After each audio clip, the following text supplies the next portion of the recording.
aku sudah siap. Tidak ada penundaan, dan Tuhan tidak akan menangguhkan kedatangannya.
Terima kasih saudara dikasih Tuhan. Mari kita siapkan hati kita akan berdoa bersama-sama.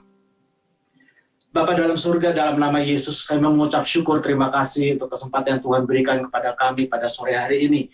Kami mohon kiranya Tuhan yang melihat setiap kerinduan hati kami, yang paling dalam Tuhan. Tuhan, Kau tahu Tuhan segala kebutuhan keperluan kami secara rohani saat ini.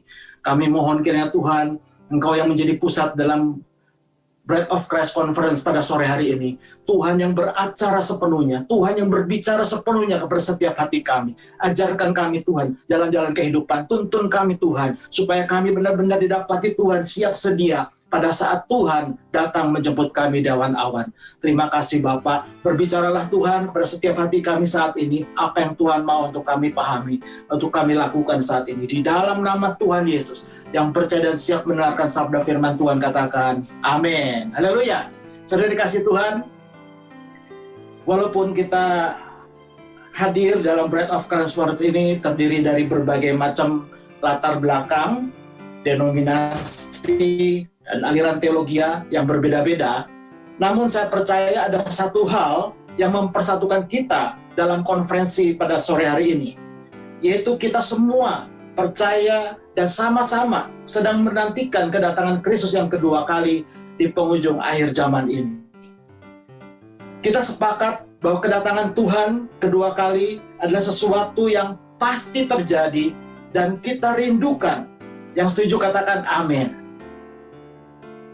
Sahabat transformasi kekasih Kristus, dalam Matius 24 ayat 36, Tuhan Yesus bersabda begini, tetapi tentang hari dan saat itu, tidak seorang pun yang tahu, malaikat-malaikat di surga tidak, dan anak pun tidak, hanya Bapa sendiri. Saudara, firman Tuhan ingatkan kepada kita semua, bahwa hari dan saatnya Tuhan datang kedua kali, tidak seorang pun yang tahu. Karena itu kita sepakat, sebagai undangan Tuhan Yesus yang dipilih khusus untuk berjuang masuk ke dalam perjamuan kawin anak domba dan menjadi mempelainya Kristus. Siap tidak siap, kita harus siap setiap saat.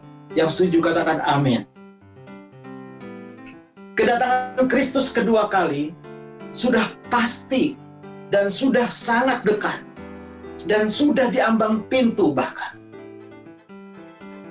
Tuhan juga sudah menegaskan berkali-kali, baik melalui firman-Nya, baik melalui hamba-hamba yang diurapi, juga melalui situasi dan kondisi saat ini. Ini semua merupakan penggenapan janji firman Tuhan. Dan sekali lagi Tuhan katakan, tidak ada seorang pun yang tahu hari dan saatnya itu akan terjadi. Tapi ada satu hal yang Tuhan mau supaya kita pahami juga, saudara. Ya, kalau kita lihat di dalam Alkitab, berkali-kali diingatkan, kedatangan Tuhan tidak ada penundaan. Tidak ada penundaan. Dan Tuhan tidak akan menangguhkan kedatangannya. Nah, karena itu sudah dikasih Tuhan. Berbahagialah kita yang diundang dalam Bride of Christ Conference ini, karena disinilah kesempatan kita untuk kita benar-benar meresponi firman Tuhan ini dengan bijaksana. Kita lihat di dalam Matius 24 ayat yang ke-42 sampai ke-44, ini menjadi dasar untuk pemberitaan kita pada sore hari ini, saudara. Dalam Matius 24, Tuhan Yesus berfirman, "Karena itu berjaga-jagalah, sebab kamu tidak tahu pada hari mana Tuhanmu datang. Tetapi ketahuilah ini, jika tuan rumah tahu pada waktu mana pada malam hari pencuri akan datang, sudahlah pasti ia berjaga-jaga dan tidak akan membiarkan rumahnya dibongkar." Kita baca sama-sama ayat 44 sekali lagi, saudara. "Sebab itu, hendaklah kamu juga siap sedia, karena Anak Manusia datang pada saat yang tidak kamu duga." Jadi sekali lagi kita diingatkan bahwa kedatangan Tuhan itu bisa terjadi kapan saja. Kedatangan Tuhan bisa terjadi setiap saat tanpa pemberitahuan dulu. Dan Tuhan tidak mungkin akan umumkan melalui gerejanya, Tuhan mau datang tanggal sekian, hari jam sekian, dan sebagainya. Itu nggak mungkin, saudara. Makanya di sini kita diingatkan Tuhan, jangan meremehkan firman Tuhan. Jangan seperti orang-orang pada zaman Nuh, saudara. Ketika diberitakan firman Tuhan, untuk mereka benar-benar diselamatkan, mereka mengeraskan hati, malah mereka meremehkan firman Tuhan yang disampaikan Nuh ketika itu. Dan ketika bahtera datang, maka semua manusia di muka bumi ini lenyap, saudara, binasa. Kecuali Nuh dan seisi rumahnya. 8 orang itu yang masuk bahtera, itu yang selamat, saudara. Nah, saya rindu supaya kita semua juga jangan membuat asumsi-asumsi sendiri, jangan kita berspekulasi, dan jangan kita mengambil resiko, saudara. Jangan menunggu kedatangan Tuhan terjadi, baru kita sadar dan percaya. Itu semua terlambat, saudara. Dan saya ingatkan, tidak ada kesempatan kedua. Tadi kita sudah melihat tayangan secara sepintas, itu adalah gambaran nanti pada saat terjadi pengangkatan atau rapture, saudara. Bisa dibayangkan, sebagian besar orang Kristen nanti akan dalam situasi seperti itu. Mereka tidak mengerti apa yang terjadi pada waktu sangkakala Allah terakhir dibunyikan. Mereka tidak siap, dan mereka yang tidak siap ini, mereka akan menangis, menyesal, dan mereka marah, saudara. Karena itu pada sore hari ini kita diingatkan Tuhan, jangan tunggu sangkakala Allah terakhir dibunyikan, baru kita menyesal, saudara. Persiapkan diri kita semua baik-baik, saudara. Karena itu saya yakin, dalam hidup kita sekarang sebagai orang Kristen, tidak ada yang lebih penting dalam hidup kita selain kita harus berusaha lebih sungguh-sungguh lagi mempergunakan sisa waktu yang ada dengan bijaksana. Berjuang untuk siap sedia memenuhi undangan Tuhan Yesus masuk ke dalam perjamuan kawin anak domba, dan kita menjadi mempelai Kristus yang kudus, cemerlang, dan sempurna. Tidak ada yang lebih penting dari hal ini sekarang, saudara. Tuhan Yesus memperumpamakan yang disebut dengan perjamuan kawin anak domba, itu adalah perumpamaan Tuhan Yesus mengenai kerajaan surga, saudara. Jadi hari perkawinan anak domba itu merupakan hari perjumpaan Kristus dengan kita, saudara dan saya, yang diperumpamakan sebagai mempelai perempuannya. Kita akan berjumpa dengan Yesus dalam perjamuan kawin anak domba di awan-awan, saudara.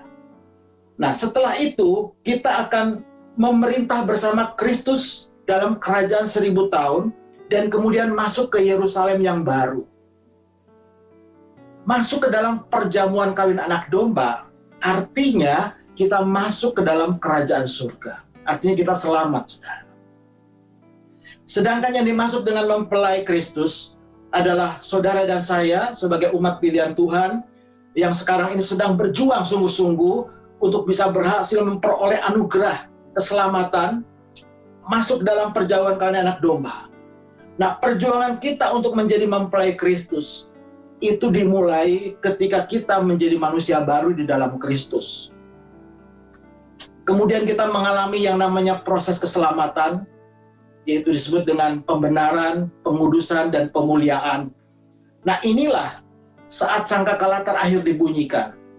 Kita akan mengalami puncak transformasi hidup kita sepenuhnya di dalam Kristus. Jadi, saudara bisa bayangkan ketika kita menjadi manusia baru di dalam Kristus, itu kita sedang dibawa Tuhan untuk benar-benar kita dipersiapkan sedemikian rupa untuk kita bisa meresponi sangkakala Allah terakhir waktu dibunyikan. Dan kita di situ akan mengalami yang namanya puncak transformasi hidup di dalam Kristus yang sepenuhnya. Tubuh kita yang terdiri darah dan daging, itu dalam sekejap mata akan diubah Tuhan menjadi tubuh kemuliaan. Makanya disebut pemuliaan atau glorification. Dan kita akan bertemu dengan Tuhan Yesus sampai selama-lamanya. Karena itu dalam 2 Korintus 11 ayat yang kedua, Rasul Paulus mengingatkan saudara dan saya bahwa selama kita hidup di dunia ini, kita tidak bisa hidup sekedar hidup. Karena posisi kita sekarang bukan lagi hanya sekedar orang yang percaya Yesus, bukan hanya sekedar orang yang mengikut Yesus, tetapi Rasul Paulus katakan dalam 2 Korintus 11 ayat yang kedua, kita adalah tunangannya Kristus. Tunangan Kristus. Kalau namanya tunangan, itu kan selangkah lagi kita masuk jadi mempelai, saudara. Jadi kita tidak bisa lagi hidup sekedar hidup, percaya sekedar percaya. Kita harus benar-benar pastikan saudara dan seisi rumah saudara, kita semua akan menjadi mempelai kudusnya Kristus yang cemerlang dan sempurna nanti. Nah, sahabat transformasi kekasih Kristus, kedatangan Tuhan kedua kali menurut Alkitab itu dibagi ke dalam 2 tahap, saudara. Tahap yang pertama itu disebut dengan rapture atau parousia. Jadi pada saat datang kedua kali tahap pertama, Tuhan Yesus akan datang di awan-awan. Dan orang-orang yang mati di dalam Kristus itu akan dibangkitkan pada saat sangkakala Allah terakhir dibunyikan. Dalam sekejap mata, saudara dan saya yang masih hidup, itu akan diubah tubuh kita menjadi tubuh kemuliaan. Dan kita akan masuk dalam perjamuan kawin anak domba, bertemu dengan Kristus dan tinggal bersama Kristus sampai selama-lamanya. Amin. Itu kedatangan Kristus yang kedua kali, tahap pertama, saudara. Tujuannya apa? Tujuannya dengar baik-baik. Tujuan Tuhan melakukan pengangkatan ini adalah supaya saudara dan saya dan sisi rumah kita semua, itu kita diluputkan Tuhan dari aniaya besar antikris. Kita diluputkan Tuhan dari cawan murka Allah yang akan segera ditumpahkan di atas muka bumi ini. Itu tujuan utamanya, saudara. Karena itu yang paling penting bagi saya, juga bagi saudara. Jangan lewatkan kesempatan ini. Kita nggak usah ributin soal kiamat, soal yang lain-lain, saudara. Itu bukan untuk kita. Bagian kita yang sekarang ini harus kita lakukan. Yang kita harus benar-benar responi dengan bijaksana adalah kita harus pastikan kita dan seisi rumah kita untuk benar-benar mengalami pengangkatan ini, saudara. Ya. Nah, tahap kedua, kedatangan Kristus yang kedua kali, tahap kedua itu disebut dengan revelation atau apocalypse, ya. Nah, di sini Kristus akan datang bersama kita sebagai orang-orang kudusnya Tuhan, menginjakan bumi, menginjakan kaki di bumi, yaitu di Bukit Zaitun. Jadi saudara dikasih Tuhan, di sini kita mengerti sekarang kenapa pengangkatan harus terjadi sebelum Kristus datang kedua kali tahap kedua. Karena di sini dikatakan sekali lagi, Kristus datang bersama-sama orang kudusnya. Orang kudusnya itu siapa? Saudara dan saya dan isi rumah kita yang mengalami pengangkatan.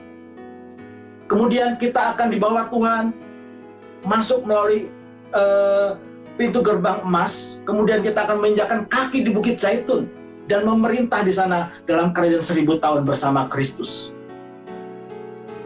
Ini yang menjadi tujuan kedua kedatangan Tuhan Yesus yang kita harus pahami, saudara. Tapi sekali lagi, sebelum ini terjadi, saudara dan saya harus benar-benar pastikan kita semua sudah diangkat sama Tuhan. Amin. Karena tidak ada pengangkatan kedua kali, saudara. Tidak ada kesempatan kedua. Kalaupun di Alkitab ada ditulis, ada jumlah orang yang diselamatkan di kitab Wahyu, itu jumlahnya 144.000 orang. Itu untuk orang Yahudi, 12 suku bangsa Israel, saudara. Saudara dan saya bukan orang Yahudi. Makanya tidak ada pilihan lain, saudara dan saya beserta seisi rumah kita, itu kita harus pastikan kita mengalami pengangkatan ini, saudara.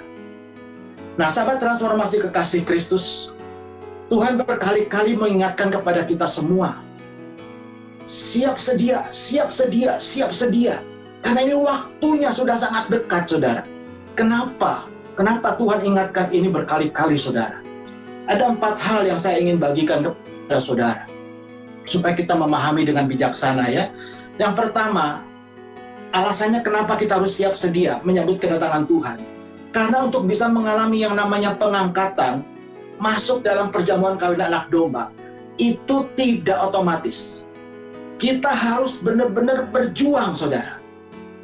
Ingat firman Tuhan di dalam Lukas 13 ayat yang ke-23 dan 24. Ketika ada salah seorang bertanya kepada Yesus, Tuhan, sedikit sajakah orang yang diselamatkan? Ketika itu Tuhan Yesus berkata begini, saudara.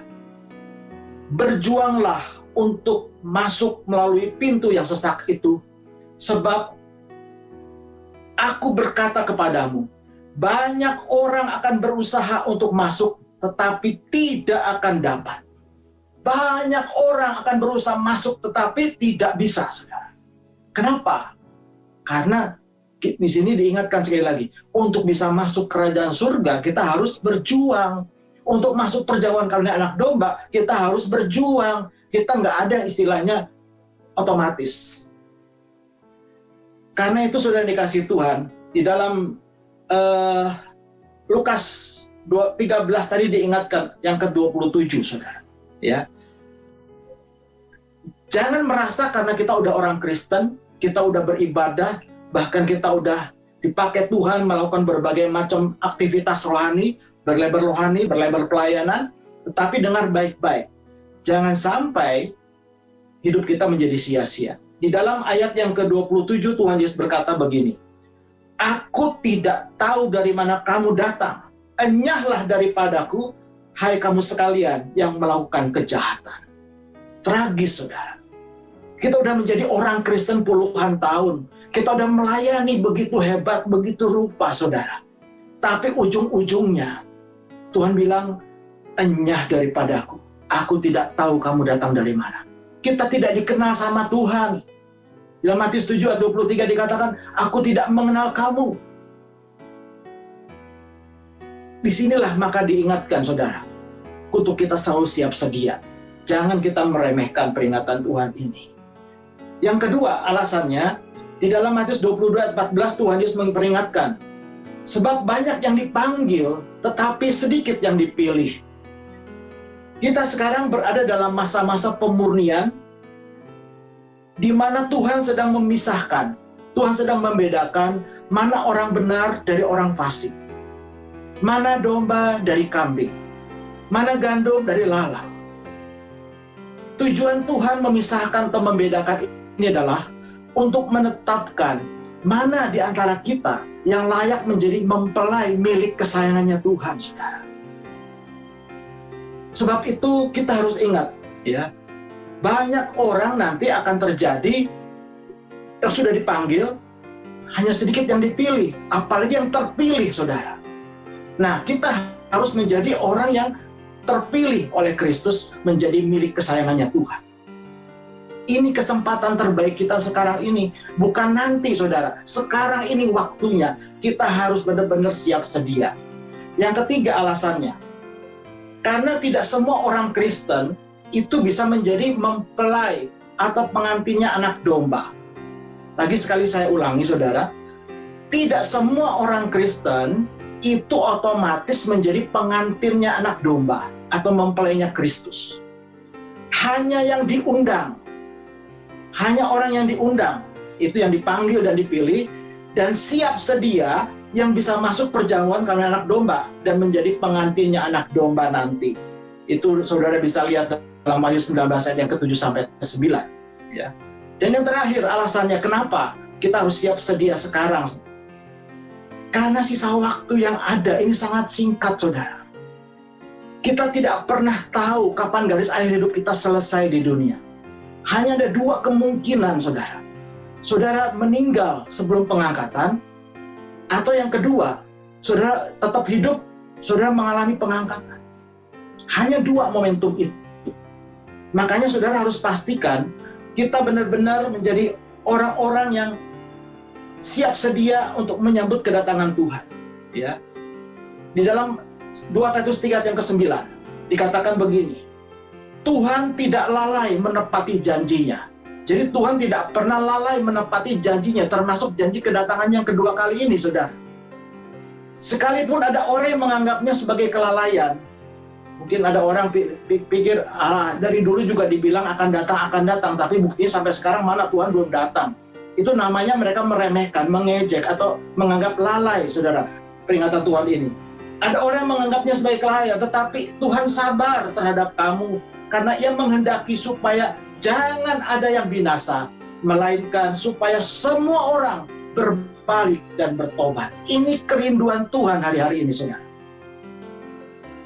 Itu sahabat transformasi kekasih Kristus. Momen ketika sangkakala Allah terakhir dibunyikan sebagai tanda terjadinya pengangkatan bagi saudara dan saya yang benar-benar siap sedia. Itu bukan sesuatu yang mengerikan bagi setiap kita. Tetapi di dalam Wahyu 19 ayat ke-7 dikatakan, justru ketika sangkakala Allah terakhir dibunyikan, tanda pengangkatan itu terjadi, itu merupakan momen yang sangat kita nanti-nantikan, bahkan merupakan puncak kemenangan kita yang harus kita sambut dengan sukacita dan sorak-sorai. Yang percaya katakan amin. Tapi sebaliknya, bagi orang-orang yang tidak siap sedia, mereka yang tidak mengerti, hari sangkakala Allah terakhir dibunyikan, hari kedatangan Tuhan yang kedua kali datang terjadi, itu akan menjadi momen yang sangat mengerikan. Dan ini akan terjadi penyesalan, kemarahan yang luar biasa dari para umat Tuhan. Tapi ketahuilah, penyesalan tidak ada gunanya lagi, saudara. Tidak ada titik balik. Sekali lagi saya katakan, tidak ada kesempatan kedua. Mereka yang tidak terangkat akan mengalami aniaya dahsyat antikris dan harus mengalami yang namanya cawan murka Allah. Karena itu sudah dikasih Tuhan, mari kita semua sama-sama menyadari bahwa untuk kita bisa berjuang masuk perjamuan kawin anak domba, untuk bisa menjadi mempelainya Kristus, itu tidak otomatis dan tidak instan. Tidak semua orang Kristen itu langsung bisa disebut mempelai, saudara. Ya, sekali lagi, bahwa untuk bisa menjadi mempelai itu, kalau kita sudah masuk perjamuan kawin anak domba, bertemu dengan Kristus, saudara. Sebelum kita ketemu dengan Kristus, dengan tubuh kemuliaan kita belum layak disebut sebagai mempelainya Kristus. Rasul Paulus mengatakan, maksimal posisi kita adalah tunangannya Kristus, saudara. 2 Korintus 11 ayat yang kedua tadi. Jadi kita adalah calon mempelai sekarang ini. Nah, makanya sebagai calon mempelai, bagaimanapun juga kita harus benar-benar siap sedia mengalami pengangkatan ini. Ya. Nah, untuk bisa siap sedia mengalami pengangkatan ini, saudara, dalam kesempatan sore hari ini, saya ingin membagikan ada 5 hal utama yang harus kita lakukan untuk kita bisa menjadi mempelainya Kristus nanti pada saat perjamuan kawin anak domba. Saya singkat, ini menjadi bride, saudara.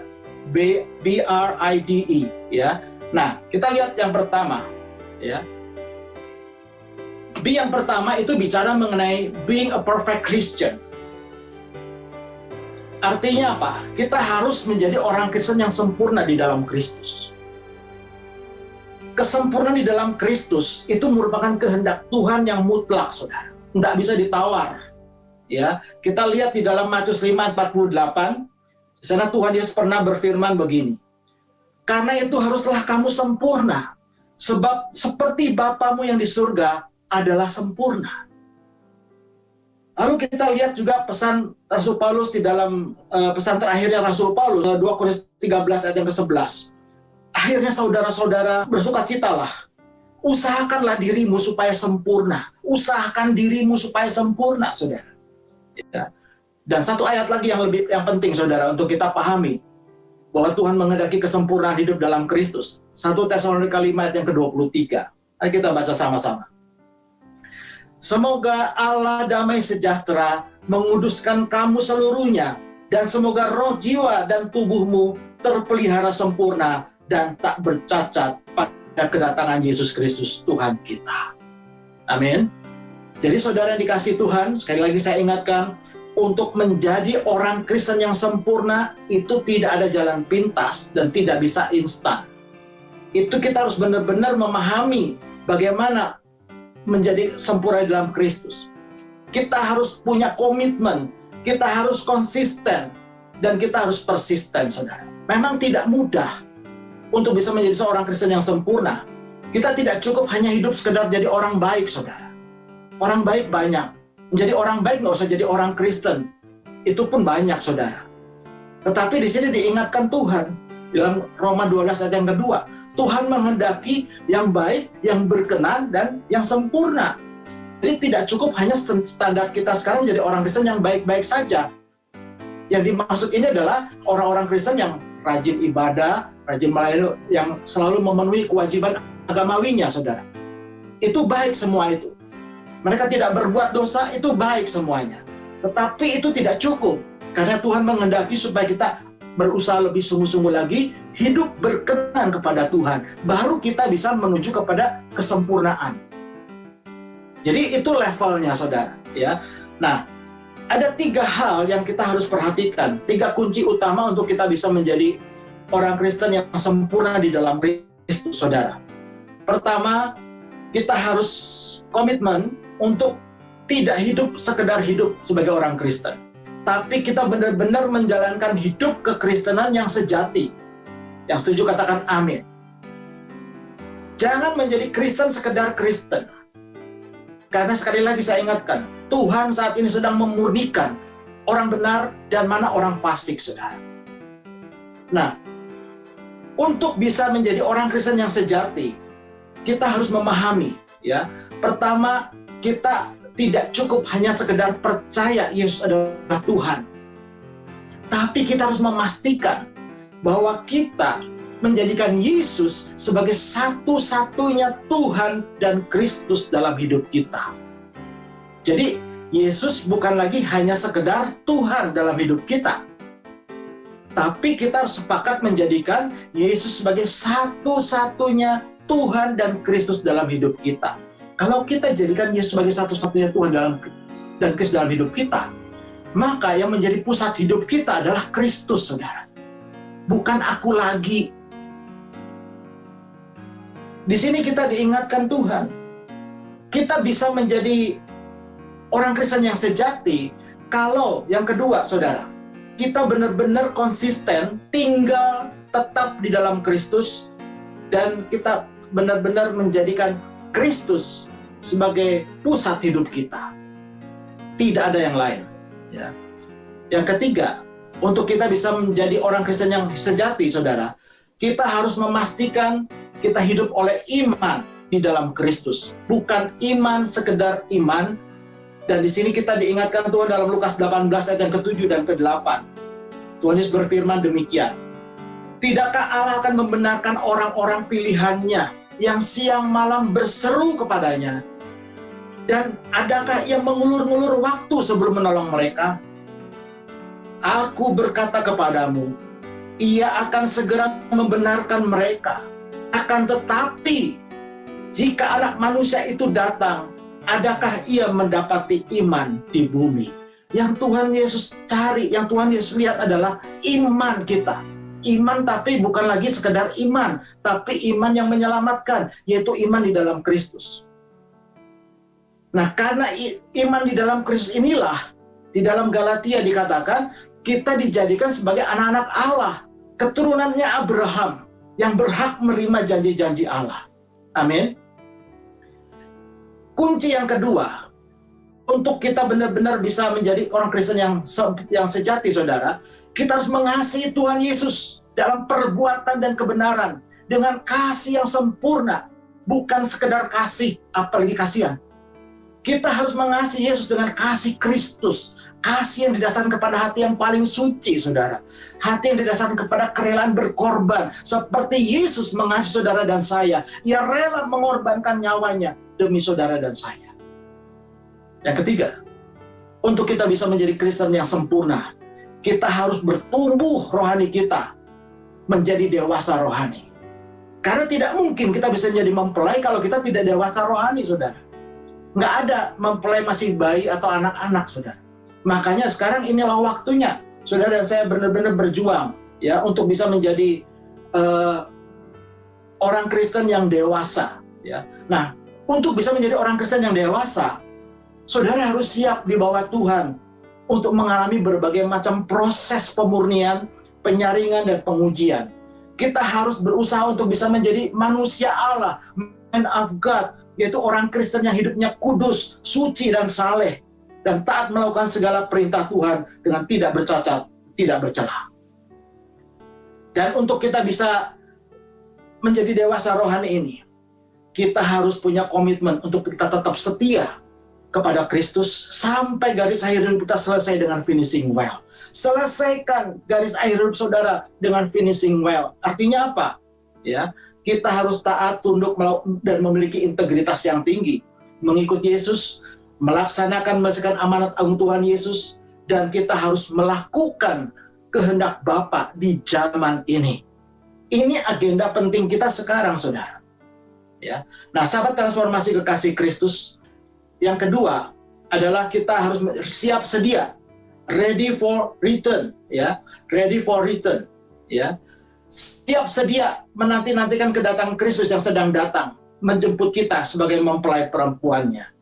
Dalam Wahyu 19 ayat yang ke-7 dikatakan, marilah kita bersukacita dan bersorak-sorai dan memuliakan Dia, karena hari perkawinan anak domba telah tiba dan pengantinnya telah siap sedia. Sekali lagi saya ulangi, saudara, hari perkawinan anak domba telah tiba dan pengantinnya telah siap sedia. Ini bicara waktunya Tuhan, kairosnya Tuhan, bukan kronosnya, saudara.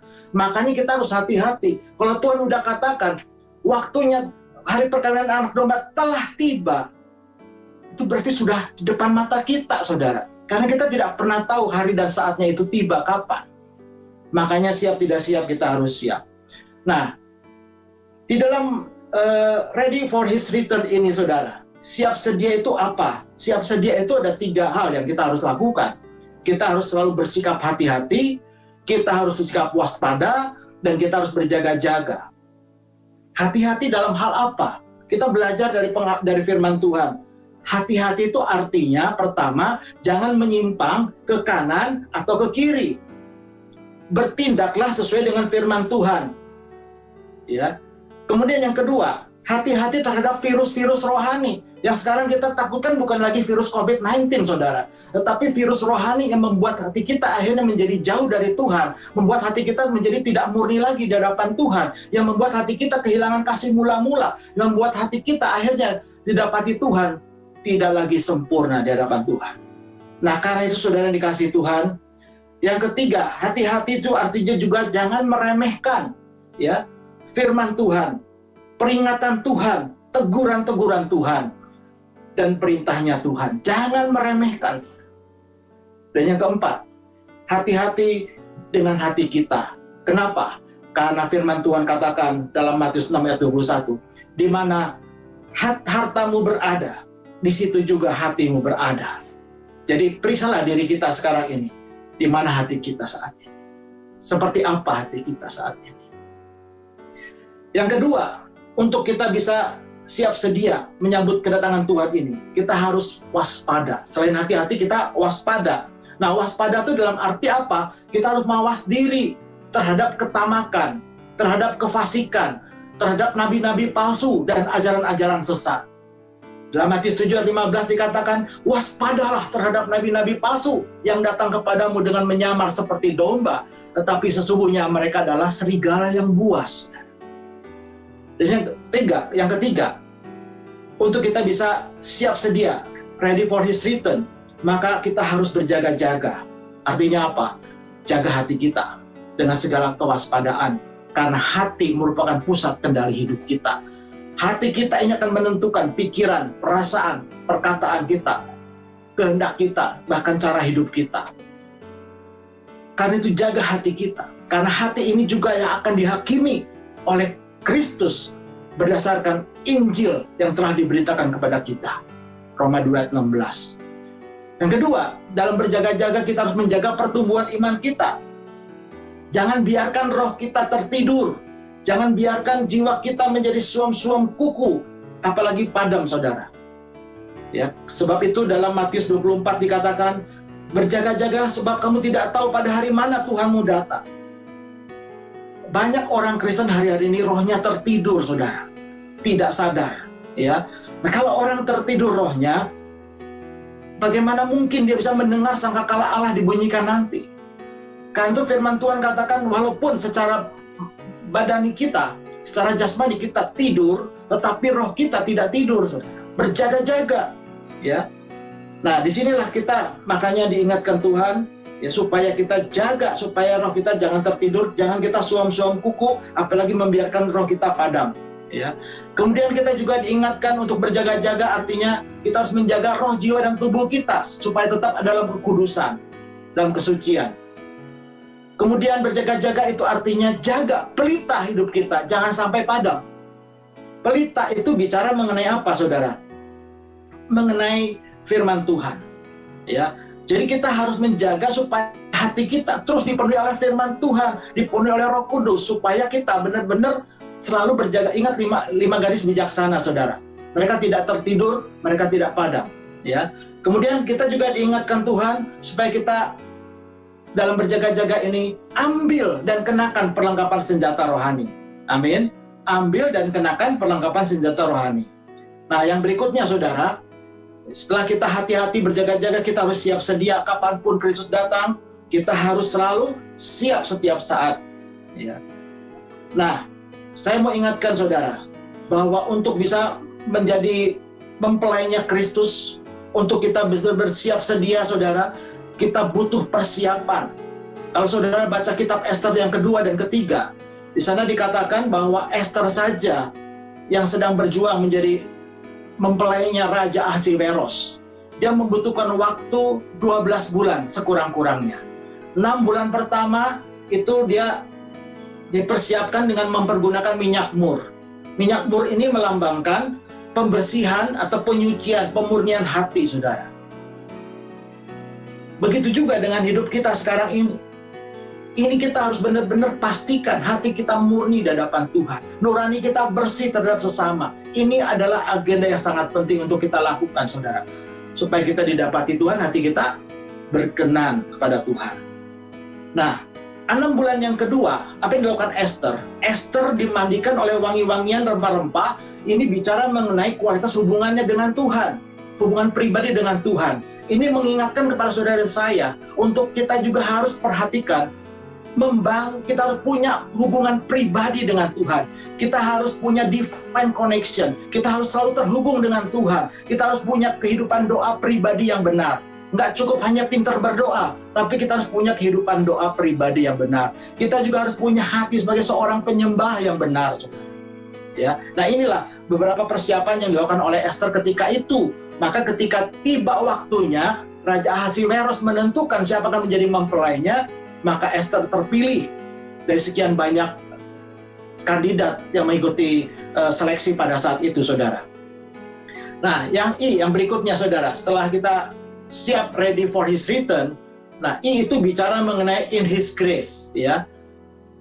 In his grace itu artinya apa? Kita baca dalam Efesus 2 ayat yang ke-8, di sana dikatakan, sebab karena kasih karunia kamu diselamatkan oleh iman. Itu bukan hasil usahamu, tetapi pemberian Allah.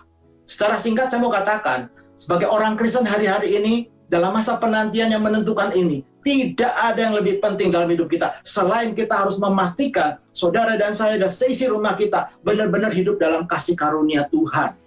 Amin.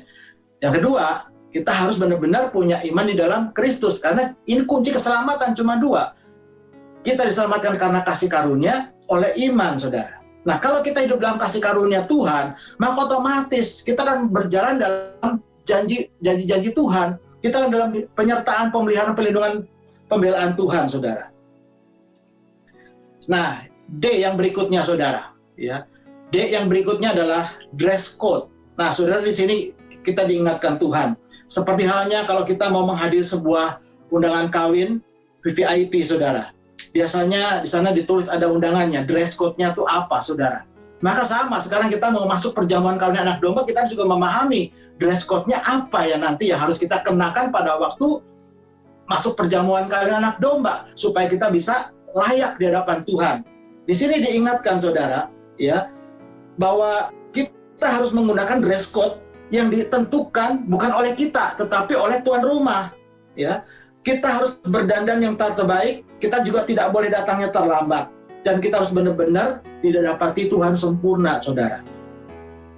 Apalagi ini kita bicara mengenai pesta perjamuan kawin anak domba, raja di atas segala raja, tuan di atas segala tuan. Ya, di dalam Wahyu 19 ayat yang ke-8 dikatakan, dress code kita ini berpakaian lenan halus yang berkilau-kilauan dan yang putih bersih. Pakaian pesta yang harus kita kenakan, sekali lagi, itu harus putih bersih, terbuat dari kain lenan halus, tidak bercacat, tidak berkerut, tidak bernoda, dan tidak bercela. Ini standarnya dress code-nya. Ini secara simbolik, bukan diartikan secara harafiah, ya. Ini artinya apa, saudara? Artinya, untuk kita bisa menerima anugerah keselamatan, kita tidak cukup hanya dengan percaya dan dibaptis, tapi kita harus berusaha lebih sungguh-sungguh lagi mengerjakan keselamatan kita dan berjuang untuk bisa mengenakan pakaian pesta. Sekali lagi, tidak otomatis, ya. Nah, pakaian pesta itu hanya didapatkan karena kasih karunia Tuhan oleh iman tadi. Nggak bisa kita beli, nggak bisa kita order sebelumnya, saudara. Ya, semua itu adalah kasih karunia Tuhan, pemberian Tuhan, bukan karena kita layak, tapi semata-mata karena kemurahan, karena belas kasihan Tuhan. Nah, bagaimana caranya kita bisa mendapatkan pakaian pesta ini, saudara? Pertama, kita harus mengenakan kekudusan. Ya, kita harus hidup sebagai orang-orang yang benar-benar berjalan dalam kekudusan sepenuhnya. Yang kedua, kita harus hidup taat dan tidak mengikuti hawa nafsu dan tidak kompromi dengan dosa. Kita harus hidup tidak lagi serupa dengan dunia, tapi kita hidup dikhususkan bagi Tuhan, kita hidup dalam kesucian kesalehan. Amin. Nah, ini cara kita pertama untuk bisa memperoleh pakaian pesta kita. Jadi kita harus hidup sebagai orang benarnya Tuhan. Nah, supaya pakaian pesta kita tidak menjadi bernoda dan berkerut, kita harus pastikan hati kita itu dibersihkan oleh firman Tuhan dari sehari ke sehari. Dan kita dipenuhi Roh Kudus. Yang kedua, untuk kita bisa menghilangkan noda dan kerut dalam pakaian pesta kita, kita harus tanggalkan semua beban dan dosa, dan tinggalkan semua kefasikan dan kemunafikan kita. Itu caranya, saudara. Nah, yang terakhir, saudara, yang saya ingin saudara tahu, untuk bisa menjadi bride of Christ, bisa menjadi mempelainya Kristus, maka Filipi 3:20 ingatkan kepada kita, supaya kita mengenakan pola pikir ilahi, eternal perspective. Eternal perspective itu adalah pola pikir yang tertuju kepada perkara-perkara di atas, atau ini bicara hal-hal yang rohani. Firman Tuhan katakan, makanya carilah dahulu kerajaan Allah dan kebenarannya. Jadi dengan kata lain, kita harus punya eternal perspektif. Itu artinya pola pikir kita harus fokusnya kepada kerajaan Allah dan kebenarannya. Tapi dalam hal eternal perspektif ini, Tuhan juga ingatkan kepada kita. Walaupun kita tahu kita harus punya eternal perspektif, tetapi Tuhan memberikan kepada kita free will, kebebasan untuk memilih. Apakah kita akan memiliki pola pikir seperti yang Tuhan mau, atau kita tetap mengikuti pola pikir kita yang ada, yang lama. Itu pilihan di tangan kita. Tetapi yang pasti setiap keputusan pilihan kita, itu ada menimbulkan konsekuensinya, saudara. Ya. Nah, perspektif kekekalan atau perspektif ilahi ini sangat penting, saudara.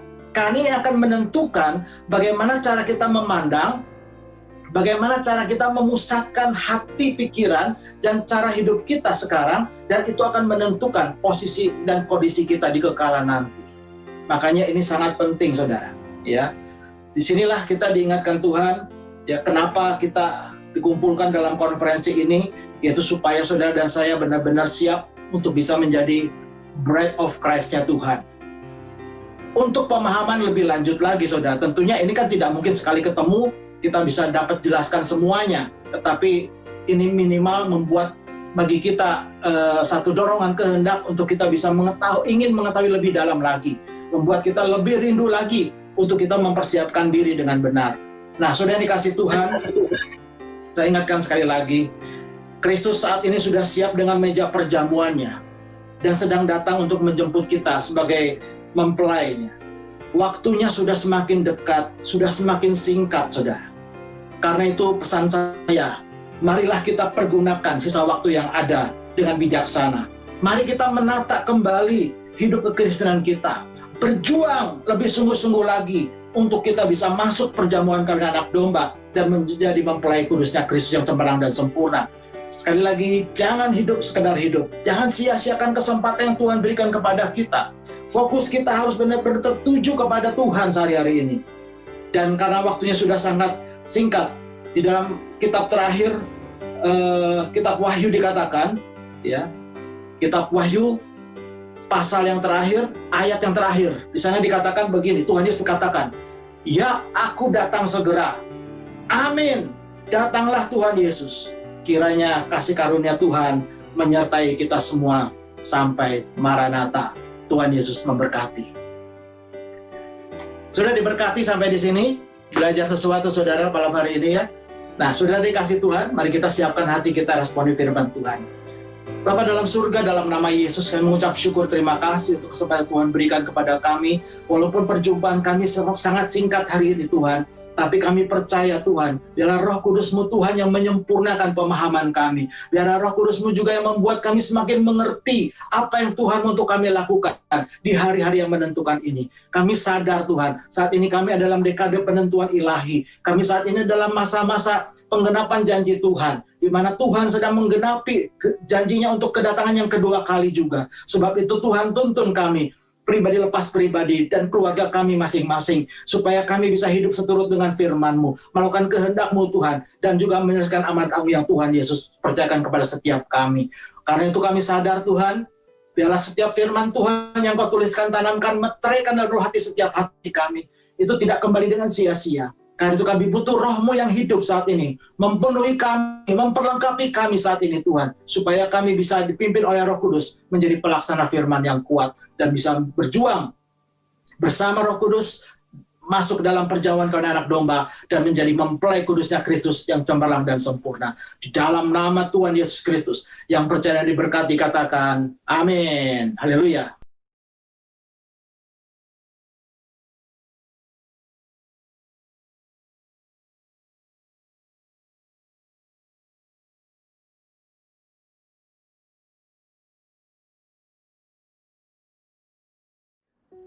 Shalom teman-teman, apa kabar?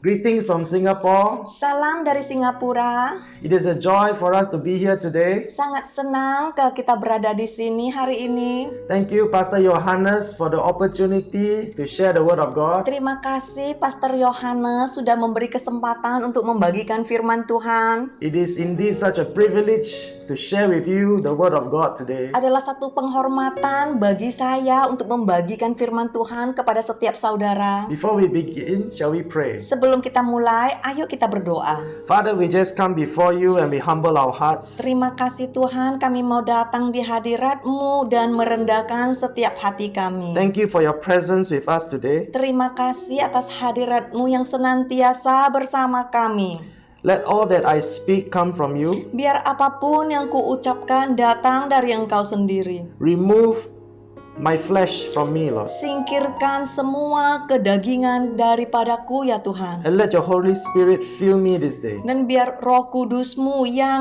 memenuhi aku hari ini. so that all that I speak shall be pleasing to you. Supaya apapun yang kuucapkan berkenan di mata-Mu. Let your word bring healing today. Biar firman-Mu memberi penyembuhan bagi setiap pendengar. Let your word bring transformation in our lives today. Biar firman-Mu juga merubah setiap kami yang mendengar. Thank you, Lord, Terima kasih for your Tuhan, kindness and your mercy in our life. karena belas kasihan-Mu dan kemurahan-Mu di dalam setiap kami. Thank you for your mercy and your grace. Terima kasih atas kasih karunia-Mu. In Jesus' name, all of God's people say, Dan di dalam nama Tuhan Yesus, sama-sama yang percaya kami katakan, Amen. Amin. Okay, today's topic is inherit the kingdom. Hari ini tema saya adalah mewarisi kerajaan Tuhan. I shall begin with 2 Corinthians chapter 5 verse 1. Saya akan mulai dengan membagikan ayat di 2 Korintus pasal 5 ayat 1. For we know that if the earthly tent, which is our physical body, which is our house, is torn down through death, we have a building from God, a house not made with hands, that is eternal in the heavens. Karena kami tahu bahwa jika kemah tempat kediaman kita di bumi ini, yaitu tubuh kita, dirobohkan dengan kematian, Allah telah menyediakan suatu tempat kediaman di surga bagi kita. Suatu tempat kediaman yang kekal, yang tidak dibuat oleh tangan manusia. I would like to bring your attention to this word, earthly tent. Saudara, saya mau saudara fokus kepada satu perkataan ini ya, kemah tempat kediaman. Now, earthly tent is referring to our physical body. Nah, kemah tempat kediaman di bumi itu artinya tubuh kita. What the word is trying to explain to us is that this earthly tent is temporal. Maksud dari firman ini adalah kemah tempat kediaman kita di bumi, yaitu tubuh kita, cuman sementara doang. And this temporary tent will be torn down in death. Dan kemah sementara ini suatu hari akan dirobohkan dengan kematian. So life here is temporary. Jadi artinya kehidupan kita di muka bumi ini cuman sementara. After our life here on earth, we have a promise from God. Setelah kita selesai kelar dengan kehidupan di dunia ini, ada janji-janji Tuhan buat anaknya. The word of God says we will inherit a kingdom that is eternal in heaven. Firman Tuhan berkata, kita akan mewarisi kerajaan yang kekal, yaitu di surga. It is a building that is made by God.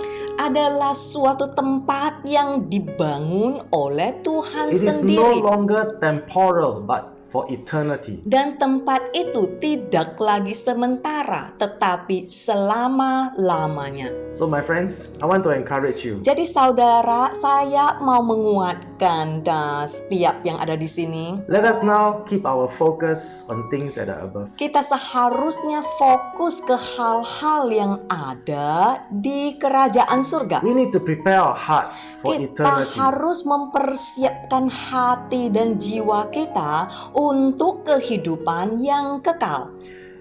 We know that the kingdom of God is not here on this earth. Kita tahu kerajaan surga bukan tentang yang ada di muka bumi ini. How do we know that for sure? Caranya bagaimana kita bisa tahu secara pasti? Because there are many teachings that convince us that we need to build up our kingdom here on earth. Sebab banyak sekali pengajaran-pengajaran yang mengajarkan kita harus kejar dan membangun kerajaan di muka bumi ini. Is it true that we must conquer the financial market? Apakah benar Tuhan menyuruh kita menaklukkan gunung ekonomi? Is it true that we must conquer the media and the education market? Apakah sesungguhnya Tuhan menyuruh kita menaklukkan gunung-gunung pendidikan ataupun media? Did Jesus say that our kingdom is here? Apakah Yesus berkata kerajaan kita adalah di muka bumi ini? If we read in John chapter 18 verse 36, Jesus answered, "My kingdom, kingship, and royal power belongs not to this world. If my kingdom were of this world, my followers would have been fighting to keep me from being handed over to the Jews. But as it is, my kingdom is not from here, this world. It is, or it has, no such origin or source." Ayo kita lihat apa yang diajarkan Tuhan Yesus sendiri di Yohanes pasal 18 ayat 36. Yohanes pasal 18 ayat 36, jawab Yesus, "Kerajaanku bukan dari dunia ini. Jika kerajaanku dari dunia ini, pasti hamba-hambaku telah melawan supaya aku jangan diserahkan kepada orang Yahudi. Akan tetapi kerajaanku bukan dari sini." My friends, we all have a choice. Saudara, setiap kita punya pilihan. We can continue to believe in the teachings of man and chase after this world. Kita bisa memilih untuk percaya kepada konsep pemikiran manusia dan terus mengejar hal-hal yang ada di muka bumi ini. Or we can choose to believe what Jesus said in the Bible. Atau kita mau memilih untuk percaya apa yang tertulis oleh Yesus Kristus sendiri di firman-Nya. That his kingdom is not of this world. Dan katanya kerajaannya bukan tentang hal-hal yang ada di muka bumi ini. And we should not be chasing after this Dan world. kita tidak seharusnya berusaha payah mengejar terus hal-hal yang ada di muka bumi ini. So when we talk about inheriting the kingdom, Jadi pada saat kita membahas tentang mewarisi kerajaan surga, what is it that we are talking about? apa sih yang sebetulnya yang harus kita bahas? Jesus said it is separating the sheep from the goats. Yesus berkata adalah tentang memisahkan domba dengan kambing. We read from Matthew chapter 25 verse 31 to 33. Ayo kita sama-sama membaca di Matius pasal 25 ayat 31 sampai 33. But when the Son of Man comes in his glory and majesty and all the angels with him, then he will sit on the throne of his glory. All the nations will be gathered before him for judgment, and he will separate them from one another as a shepherd separates his sheep from the goats. And he will put the sheep on his right, the place of honor, and the goats on his left, the place of rejection. apabila anak manusia datang dalam kemuliaannya dan semua malaikat bersama-sama dengan dia, maka ia akan bersemayam di atas tata kemuliaannya. Lalu semua bangsa akan dikumpulkan di hadapannya untuk dihakimi, dan ia akan memisahkan mereka seorang daripada seorang, sama seperti gembala memisahkan domba dari kambing, dan ia akan menempatkan domba-domba di sebelah kanannya, yaitu tempat kehormatan, dan kambing-kambing di sebelah kirinya, yaitu tempat penolakan. There are a few things we can learn from this portion of scripture. Ada beberapa yang bisa kita pelajari dari firman ini. Jesus will return. Yesus pasti akan kembali lagi. And when he comes back this time, Dan pada saat dia kembali lagi kali ini, it will be in majestic glory. ini artinya dia akan kembali dengan penuh dengan kebesaran dan kemuliaan. And all the angels of heaven shall come with him. Dan semua malaikat-malaikat akan bersama-sama dengan dia. Then he will sit on his throne of glory. Dan dia akan bersemayam di atas tata kemuliaannya. And this portion is something we must pay close attention. Dan ada satu bagian ini yang harus kita benar-benar perhatikan. All the nations will be gathered before him. Semua bangsa akan dikumpulkannya. That means everyone throughout the ages. Artinya semua orang dari abad ke abad. From generations to generation. Dari generasi ke generasi. Whether you are believers or non-believers. Mau itu kita orang percaya ataupun orang yang tidak percaya. We all have to be gathered before him for judgment. Setiap orang akan dikumpulkan untuk dihakimi. Now my friends, this is not what I say. Saudara, ini bukan karanganku sendiri. This is what the Bible says. Ini yang sudah tertulis di firman di Alkitab. All of us must face judgment. Semua dari kita harus menghadapi tata penghakiman.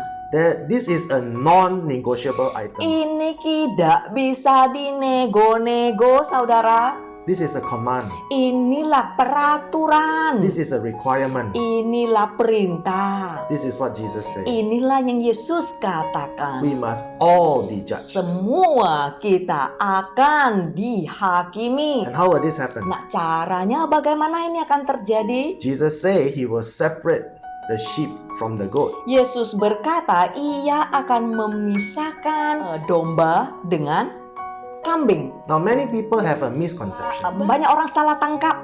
They think that, oh, all Christians are the sheep. Mereka berpikir, oh, kalau domba itu artinya Kristen. Jadi semua Kristen dikategorikan sebagai domba. And all those who are not believers are the goats.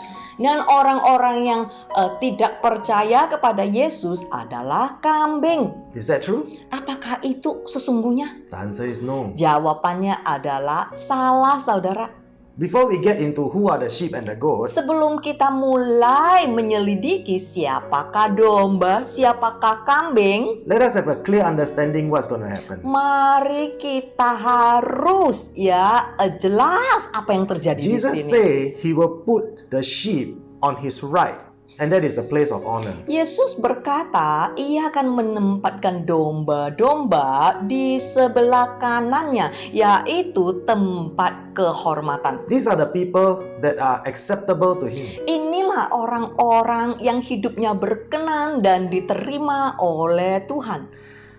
And on the left, he will put the goats. Dan di sebelah kirinya adalah kambing-kambing. And those are the people he will reject. Inilah adalah orang-orang yang akan ditolak. And in verse 46 we learn, he says, then they will go away into eternal punishment. Dan di ayat 46 kita pun membaca, dan mereka akan masuk ke tempat siksaan yang kekal. These are the goats. Inilah kambing-kambing. They will be thrown into the fire. Mereka akan dilempar di lautan api. But those who are just and upright and in right standing with God, into eternal life. Tetapi orang yang adil dan benar bersama Tuhan akan masuk ke dalam hidup yang kekal. So this is what we determine. Jadi ini yang harus kita pastikan ya. The sheep are those that are in right standing with God. Domba adalah orang yang hidup benar di hadapan And Tuhan. after they are judged, Dan setelah mereka lewat penghakiman, they will receive eternal life. mereka akan menerima hidup yang kekal. But those who are the goats Tetapi untuk kambing-kambing are the ones that are rejected after they are judged. adalah orang-orang yang akan ditolak, artinya gagal ya sewaktu mereka menerima They are penghakiman. not in right standing with God. Sebab hidup mereka tidak benar di hadapan They will be Tuhan. rejected and thrown in the fire. Mereka akan ditolak dan dilempar ke dalam lautan api.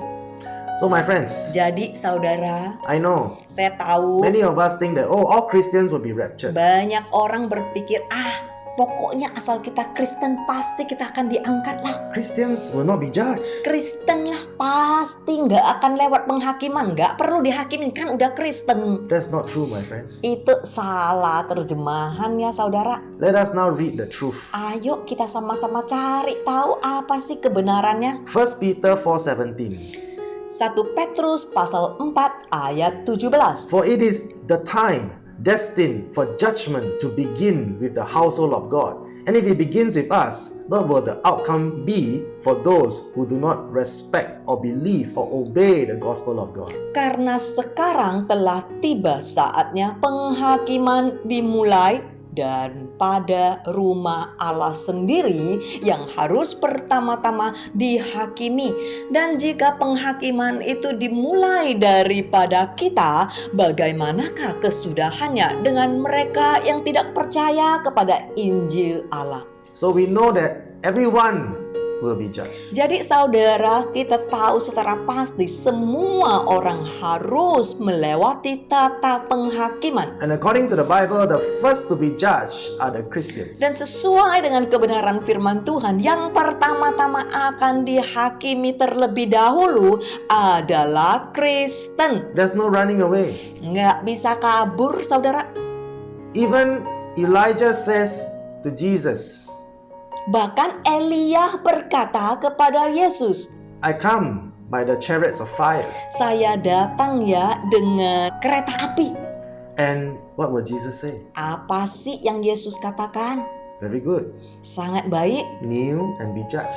Ayo sekarang berlutut dan lewati penghakiman ini. What about all those that say, Lord, I came through rapture? Bagaimana dengan orang yang berkata, Tuhan aku nyampe ini dengan pengangkatan, artinya saya diangkat loh, jadi saya tiba di sini. And Jesus will say to them, Dan Yesus akan berkata kepada mereka, very good. sangat baik. Kneel and be judged. Ayo sekarang berlutut dan siap menerima penghakiman. So whether it is by chariots of fire or rapture, Jadi mau itu kita nanti ya munculnya dengan kereta berapi ya, atau dengan pengangkatan, or whether it be through natural causes, atau mungkin dengan ini ya kematian ya alami gitu, or if it be death through accident, atau mungkin dengan kecelakaan, whatever it may be, apapun itu saudara, the Bible says, firman Tuhan we berkata must come before Jesus kita harus datang di hadapan Tuhan Yesus and we must be judged. dan kita pun harus melewati tata penghakiman. Christians first. Kristen terutama.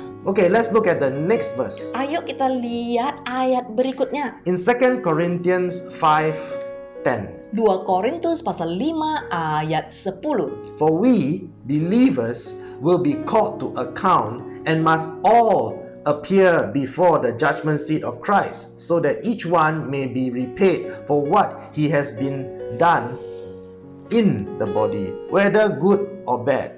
That is, each will be held responsible for his actions, purposes, goals, motives, the use or misuse of his time, opportunities, and abilities.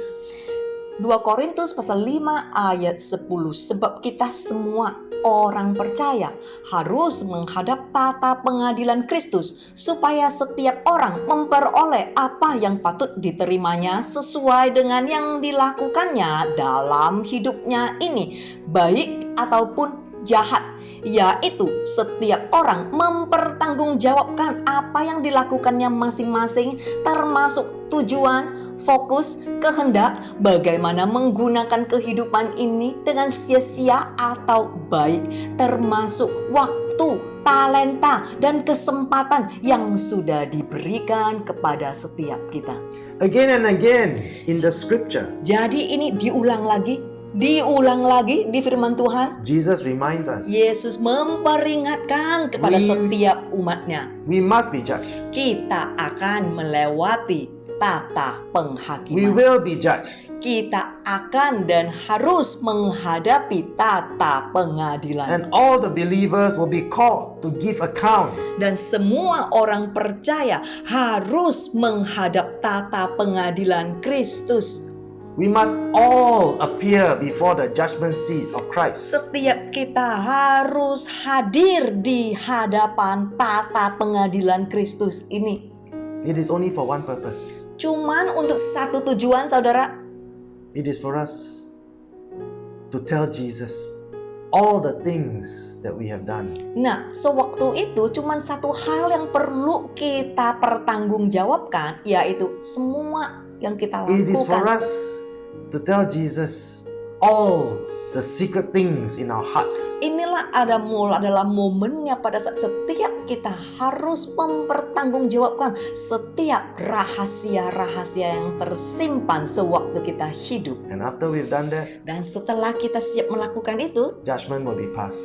penghakiman akan terjadi. Jesus will decide Yesus sendiri yang akan memutuskan who are the sheep and who are the goats. yang mana yang domba, My yang friends. mana yang kambing. My friends, we don't get to decide. Saudara, ini bukan penentuan saudara atau saya.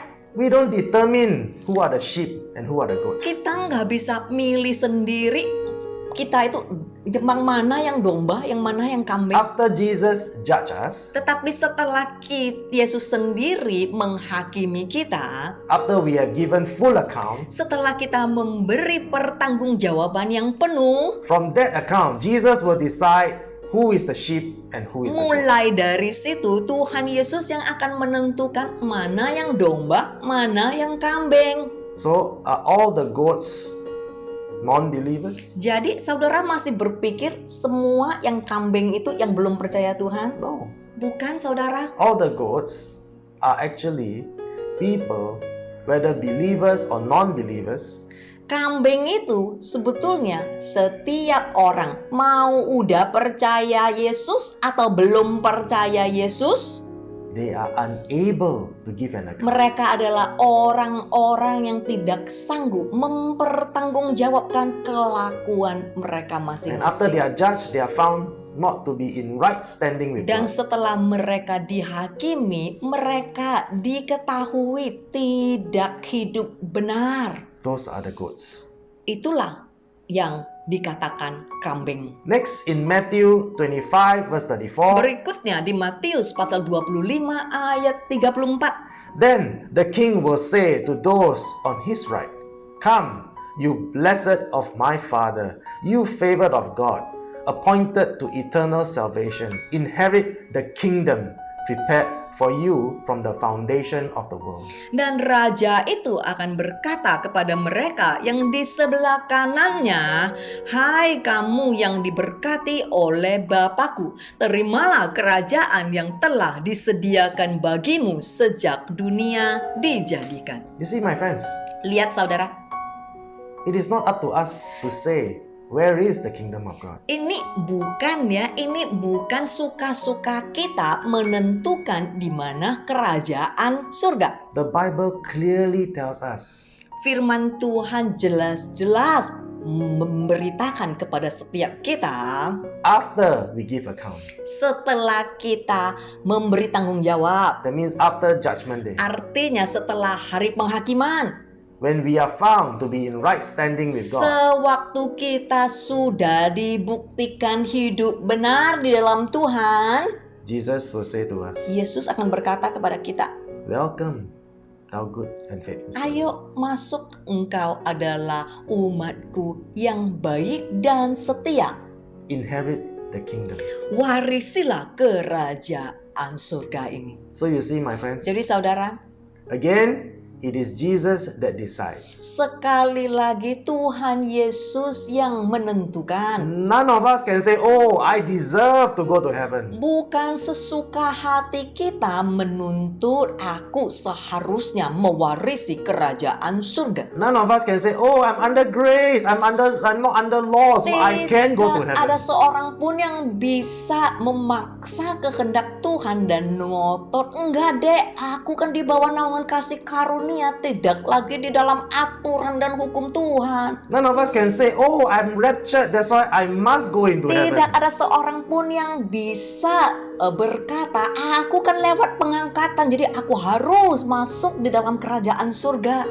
You don't get to decide. Engkau tidak bisa menentukan, saudara. I don't get to decide. Aku sendiri tidak bisa menentukan. It is Jesus that decides. Yesus yang berhak menentukan. Is that very clear now, my friends? Bukankah sangat jelas, saudara? All that we should be concerned about Yang harusnya kita perhatikan adalah is what will happen to the goats. apa yang akan terjadi kepada kambing-kambing. Matthew 25:41. This is what the Bible says. Matius pasal 25 ayat 41. Then he will say to those on his left, "Leave me, you cursed ones, into the eternal fire which has been prepared for the devil and his angels and the demons." Dan ia akan berkata juga kepada mereka yang di sebelah kirinya, "Enyalah dari hadapanku, hai kamu orang-orang terkutuk, enyalah ke dalam api yang kekal yang telah sedia untuk iblis dan malaikat-malaikatnya." Yes, this applies even those who are baptized. Iya, saudara, ini masih berlaku biarpun orang-orang mengaku aku sudah dibaptis loh Tuhan. Even if you are a Christian for more than 30 years, Bahkan jikalau kita itu Kristen udah 30 tahun even if you are baptized, yang sudah dibaptis air, even if you proclaim to be born again, bahkan jikalau yang ngaku-ngaku sendiri aku sudah lahir baru, but because you have not obeyed, tetapi karena engkau tidak pernah taat, because you refuse to walk in sebab engkau holiness, menolak untuk hidup benar, hidup kudus, this is what will happen to you. ini yang akan terjadi di dalam The kehidupan. confirmation on this is in Matthew 7 verse 21. Ayo kita lihat lagi konfirmasi sekali lagi di dalam firman Tuhan, yaitu Matthew 7:21. Matius pasal 7 ayat 21. Not everyone who says to me, "Lord, Lord," will enter the kingdom of heaven, but only he who does the will of my Father who is in heaven. Bukan setiap orang yang berseru kepadaku, "Tuhan, Tuhan," akan masuk ke dalam kerajaan surga, melainkan dia yang melakukan kehendak Bapakku yang di surga. You cannot quote scripture and proclaim that you have eternal life. Kita nggak bisa suka-suka nuntut deklarasi firman Tuhan dan mengaku sendiri kalau kelakuan kita masih jelek tapi kita masih tetap masuk surga. Just like you cannot quote scripture and proclaim to have wealth and health. Kita juga nggak bisa sembarangan main declare nuntut firman Tuhan dan mendapatkan kekayaan. You cannot proclaim scripture and do miraculous healing. Kita juga tidak bisa main nuntut declare firman Tuhan untuk mendapatkan kesembuhan. Because we don't have the power. Sebab kuasa tidak ada di dalam kita. If God chooses to heal, Jikalau Tuhan memilih untuk menyembuhkan, we get healed. terpujilah nama Tuhan, kita akan Yes, disembuhkan. miracles do happen. Iya, mukjizat pasti masih ada sampai sekarang. But none of us can proclaim that we have the power to do that. Tetapi kita seharusnya tidak mengaku kita punya kekuatan untuk melakukan mukjizat. So no matter what you say to Jesus on Judgment Day, Jadi apapun yang kita ucapkan kepada Yesus di hari penghakiman, Jesus will only look at you and say, Yesus cuma akan melihat saudara dan berkata, did you obey? apakah engkau taat kepada Did firman-Ku? you obey my laws? Apakah engkau taat kepada aturanku? You cannot say, no, I'm under grace. I'm not under law. Engkau tidak bisa menjawab, loh, aku kan di bawah naungan kasih karunia, enggak di bawah hukum lagi. When you say that, Jikalau engkau berkata seperti Jesus ini, will say to you, Yesus akan berkata kepadamu, get away from me. penyalah kamu di hadapanku. Because you refuse to Sebab obey my engkau law. menolak untuk taat kepada aturan dan hukumku. You refuse to obey my command. Engkau menolak untuk mentaati aturanku. My laws and my command says, be holy because I am holy. Peraturan dan hukumku mengajarkan kepadamu engkau harus hidup kudus But sebab you aku adalah Allah yang kudus.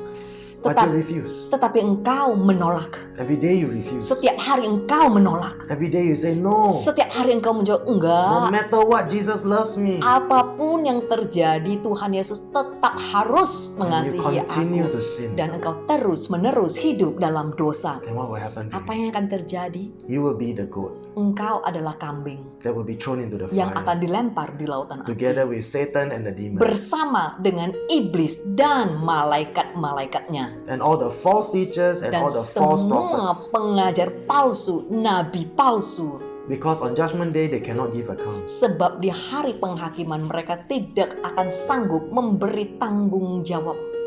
My friends, Saudara, please, tolong, I beg of you, aku mohon it's kepadamu. time to repent. Sudah saatnya kita bertobat. It's time to come back to holiness. Sudah saatnya balik hidup kudus, hidup benar. A holy God will not partake in our sinful ways. Tuhan yang kudus tidak mungkin akan memberkati atau bersama dengan kita pada saat kita melakukan hal-hal yang dosa. We cannot continue to practice sin Kita tidak bisa terus-menerus melakukan dosa and expect a holy God dan berharap Tuhan yang begitu kudus to continue to bless us. terus-menerus memberkati kita. It doesn't work that way. Tidak bisa terjadi, saudara. My friends, Saudara, let's humble our hearts. ayo rendahkan setiap hati kita.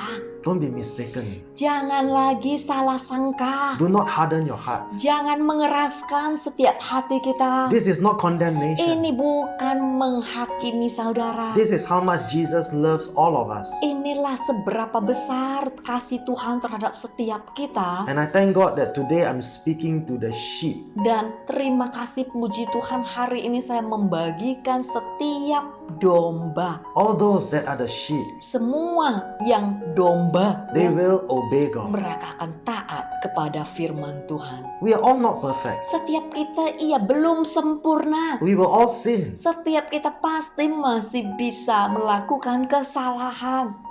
But we are not condemned. Tetapi kita tidak dihakimi, saudara. Why? Kenapa? Because if we repent, Sebab asalkan kita berjuang untuk bertobat, if we stop sinning, jikalau kita berjuang untuk memberhentikan semua dosa kita, if we stop betraying Jesus, sebab jikalau kita berhenti mengkhianati Yesus, He will forgive us. Dia akan mengampuni kesalahan Jesus kita. wants to forgive all of us. Yesus mau dan bersedia mengampuni semua dosa kita. But we need to do something. Tetapi ada yang harus kita lakukan. We need to make a decisive decision Kita today. harus membuat pilihan yang tegas hari ini. We must repent. Kita harus bertobat. We must stop sinning. Kita harus berhenti dosa. We must return to Kita harus holiness. balik hidup benar dan hidup kudus. At this point in time, many of us will be thinking, Saat ini, momen ini, mungkin ada orang yang berpikir seperti ini. am I the sheep or the goat? Ini, jadi aku ini domba apa kambing ya? Those that are more matured, this is what they will be thinking. Orang yang lebih dewasa secara rohani, mereka akan berpikir seperti ini. Now that I understand the truth, Nah, sekarang aku udah tahu kebenaran, I will do everything in my power aku akan melakukan apapun sekuat tenagaku to make sure I am the sheep. untuk memastikan aku ini domba. I will humble my heart, Aku akan merendahkan hatiku, and I will obey my God. dan aku akan taat kepada I Tuhanku. will choose to honor God with my life. Aku akan memilih dengan tegas untuk menghormati Tuhanku dengan kehidupanku. Of course, like what the Bible says, Sama seperti yang sudah dijelaskan di firman Tuhan, there will be many that will harden their hearts. ada banyak orang-orang yang akan mengeraskan hatinya. Many, after they hear a message like this, Banyak sekali orang yang setelah mendengar pesan Tuhan yang seperti ini will choose to get offended. akan tersinggung. They will choose to be angry. Mereka akan marah. They will be thinking, who are you to judge me? Mereka akan berkata, kamu itu siapa? Suka-suka kamu menghakimi aku. But my friends, Tapi saudara, Jesus is calling all of us. Yesus sedang memanggil setiap kita. Not only you, but me as well. Bukan cuma engkau, tetapi aku juga. It is not that I have perfected this. Bukan aku sudah sempurna, saudara. We are all going through the process. Setiap kita sedang menjalankan proses ini. But in order to ensure we succeed, Tetapi untuk memastikan supaya kita berhasil, there must be a willingness to change. harus ada kesediaan dari setiap kita, kemauan untuk berubah. We must want to walk in holiness. Harus ada kemauan dari kita untuk hidup benar dan hidup kudus. So we know we are not condemned. Jadi kita tahu kita tidak dihakimi, ya. Jesus is only saying to us, Yesus berkata kepada kita, repent, bertobatlah, come back to me. baliklah kepadaku. That's all we need to do. Cuman itu kok yang harus kita lakukan.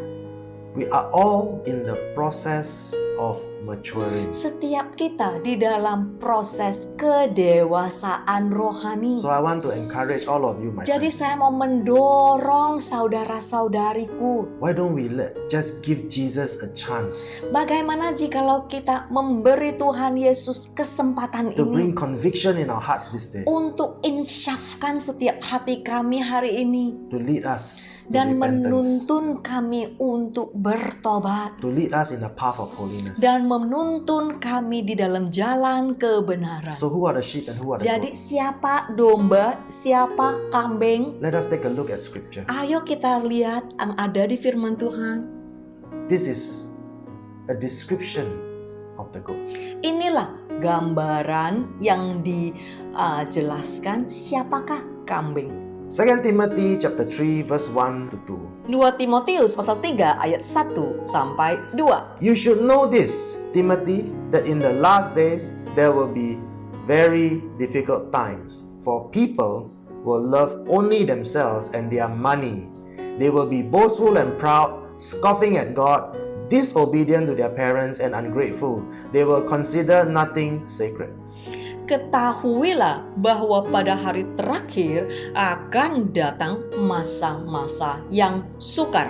Manusia akan mencintai dirinya sendiri dan menjadi hamba uang. Mereka akan membual dan menyombongkan diri. Mereka akan mencerca Tuhan, berontak terhadap orang tua, tidak tahu berterima kasih, tidak memperdulikan hidup kudus. Di versi Alkitab tertulis tidak memperdulikan agama, tetapi di versi yang saya terjemahkan langsung dari bahasa Ibrani dan Greek dan Yunani kuno adalah tidak memperdulikan hidup kudus. Who are the goats? Siapakah kambing? People who are greedy for money. Orang-orang yang begitu serakah akan uang. This is what they do. Inilah yang mereka lakukan. Every day they proclaim Tiap hari mereka nuntut deklarasikan more wealth, more money, lebih banyak harta, lebih banyak uang, more blessing, lebih banyak berkat, more success. lebih banyak sukses. Do you see a very clear picture, my friends? Saudara sudah melihat gambaran yang begitu jelas? These are the people who are disobedient. Inilah orang-orang yang tidak taat, Disobedient to their family, disobedient to God. tidak taat bahkan terhadap keluarga mereka sendiri dan tidak taat kepada Tuhan. Very proud and Mereka refuse to sangat repent. sombong dan menolak untuk bertobat. How do you know if you are a goat? Caranya gimana kita tahu apakah kita kambing? It is when you refuse to repent. Adalah sewaktu engkau menolak untuk bertobat. Even though you live in sin, Bahkan pada saat saudara hidup di dalam dosa, you keep saying to yourself, engkau selalu berkata kepada dirimu sendiri, it's okay, I no need to gak repent. apa-apalah, aku gak perlu bertobat. I'm already forgiven. Aku sudah diampuni. Jesus is my grace Yesus kan kasih karuniaku.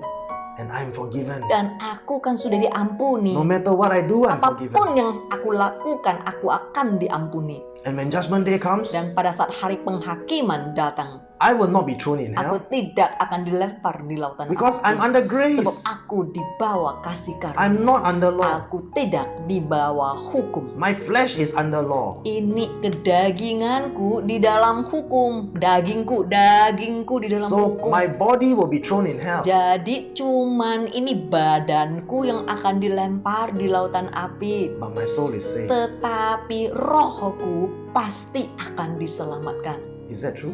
Kayak gini benar. No, that's what the goat will say. Itu yang akan dingaku-ngaku dikatakan para kambing. He will twist the scripture Mereka akan memutar balik firman Tuhan and take the word of God out of dan context. mengambil firman Tuhan di luar konteksnya. A holy God will not partake in your sin. Tuhan yang kudus tidak akan mengambil bagian dalam dosamu. His grace is not for you to sin even more. Kasih karunia-Nya bukan untuk membuat kita sesuka hati berdosa And think that you're forgiven. dan berharap kita pasti akan diampuni. His grace is for you to reject sin. Kasih karunia-Nya adalah memampukan kita untuk menolak dosa. So that you can live a righteous and holy life. Biar kita mampu menghidupi kehidupan ini yang benar dan yang kudus di mata So Tuhan. that by His grace your life can be pleasing. Jadi dengan kasih karunia-Nya, kehidupan kita bisa berkenan kepada Tuhan. Is that clear now, my friends? Bukankah sangat jelas, saudara? I plead with you, brothers and sisters, Mohon kepadamu, saudara-saudariku, do not be deceived anymore. jangan lagi tertipu atau sesat. Not only your body will burn in hell, Bukan cuman badanmu akan dibakar di lautan when api. Jesus said to you, I don't know you, get away from Sewaktu me, Tuhan Yesus berkata, aku tidak kenal engkau, nyala engkau di hadapanku. because you refuse to Sebab obey, engkau menolak untuk taat. because you refuse to walk in Sebab holiness, engkau menolak untuk hidup benar dan hidup kudus. then your soul will also burn in hell. Bahkan jiwamu, rohmu pun akan dibakar di lautan api. So be very clear Jadi tolong, and be sangat jelas saudara. and be very, very sober. Dan tolong saudara, sadarlah. Recognize who are the goats. Ketahuilah siapakah kambing-kambing. Recognize the characteristics of the goat. Ketahuilah, kenalah karakter pribadi kambing. Why is that important? Kenapa ini sangat penting? Because if we see those characteristics in us, it is time to repent. Jikalau kita pun melihat karakter semacam itu di dalam kehidupan kita, artinya kita harus cepat-cepat berubah. Do not continue to dwell in false teaching. Jangan terus-menerus percaya dan menganuti pengajaran sesat. Return to the word of God. Balik kepada firman Tuhan. Obey the word of God. Taat kepada firman Tuhan. Matthew 15, 8-9. Matius pasal 15 ayat 8 sampai 9. These people draw near me with their mouths and honor me with their lips, but their hearts hold off and are far away from me. Uselessly do they worship me, for they teach as doctrines the commands of men. Bangsa ini memuliakan aku dengan bibirnya, padahal hati mereka jauh daripadaku. Percuma mereka datang beribadah kepadaku, sedangkan ajaran-ajaran yang mereka ajarkan adalah perintah dan konsep manusia. So my friends, if you say you truly love Jesus, Jadi saudara, jikalau engkau mengaku engkau sungguh-sungguh mengasihi Yesus, you must obey His engkau command. harus taat kepada perintahnya. You must obey His laws Engkau harus taat kepada setiap hukum dan peraturannya. and stop believing in the false doctrines of men. Dan berhenti percaya pengajaran manusia yang sesat. We must obey His law. Kita harus mentaati aturan dan hukum Tuhan. And His law must be fulfilled in our lives. Dan hukum dan aturan Tuhan harus digenapi di dalam kehidupan kita. How do we know that? Caranya bagaimana kita tahu secara pasti? Let's read James chapter 1 verse Ayo 25. kita lihat Yakobus pasal 1 ayat 25. This is in New Testament, by the way. Saudara, ini ada di perjanjian baru ya. But he who looks carefully into the perfect law, the law of liberty, and faithfully abides by it, not having become a careless listener who forgets, but an active doer who obeys, he will be blessed and favored by God in what he does in his life of obedience. Tetapi barang siapa meneliti hukum yang sempurna, yaitu hukum yang memerdekakan orang, dan ia bertekun di dalamnya, jadi bukan hanya sekedar mendengar untuk melupakannya, tetapi sungguh-sungguh melakukannya, yaitu taat, ia akan diberkati, mendapatkan kemurahan Tuhan di dalam segala bidang di kehidupannya yang taat. You see, my friends, who says you're not under law? Lihat saudara, siapa yang berkata kita tidak lagi di bawah naungan hukum dan peraturan? James chapter 1 verse 25 says clearly, Yakobus pasal 1 ayat 25 sangat jelas berkata, we must look carefully into the perfect law. kita harus secara hati-hati meneliti hukum yang sempurna. This perfect law is the law that sets us free from the bondage of sin. Hukum yang sempurna ini adalah hukum yang akan memerdekakan setiap kita dari jeratan-jeratan dosa. We must faithfully abide by it. Kita pun harus setia melakukannya dan taat. We must obey. Kita harus taat. We must be an active doer of the law. Kita harus aktif menjadi pelaku firman Tuhan. What is His law? Apa sih hukum Tuhan? His law is His word.